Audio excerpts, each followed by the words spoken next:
Section 3. Responding to harassment, bullying, and workplace violence.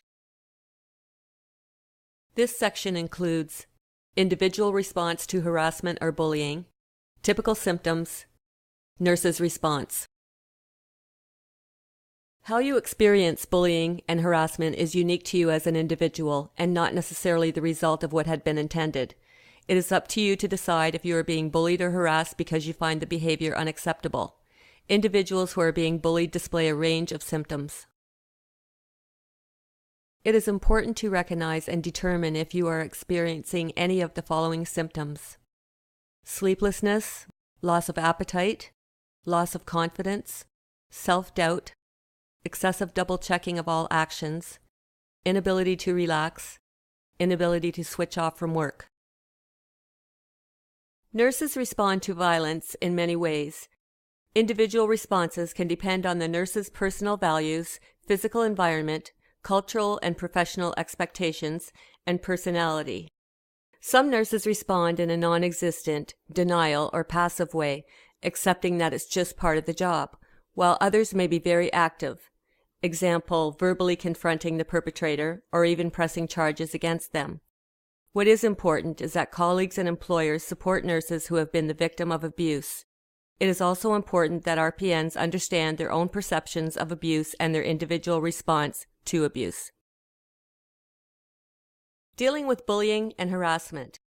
There are several different approaches for dealing with bullying and harassment. The most appropriate approach for you depends on what you are most comfortable with and your specific circumstances. But before you make a decision, it is important for you to think about the different feelings you are experiencing. Some people feel self-doubt and anxiety. Others lose confidence and self-esteem. Confusion about your self-worth may make it difficult to recognize what is happening to you, feeling strong enough to take action, or knowing what action to take.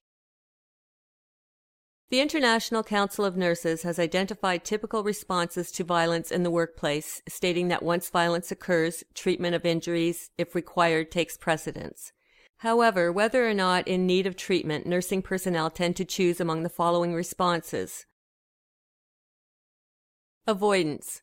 This may involve avoidance of the problem or avoidance of the perpetrator of violence. The outcome of this response is interference with the performance of duties becomes apparent and no resolution to the problem is possible. Denial. Frequently, traumatic events are suppressed. The outcome of this response is no resolution of the problem is possible and maladaptive behaviors may appear. Discussion. The incident is informally discussed with team members, family, and/or friends. Reporting. Only 1/5 of cases are estimated to be officially reported. There are many possible reasons for this, including fear that they will not be believed, their case will not be dealt with sensitively, they will appear weak, nothing will be achieved, similar complaints have failed, the situation will only be made worse. Until you do something about it, it is unlikely that the bully or harasser will stop. 2 actions are counseling. The positive impact of counseling has been confirmed for both the victims of the violence and persons indirectly involved in the incident. Prosecution. Although nurses are not legally required to tolerate abusive behavior, prosecuting offenders is rare.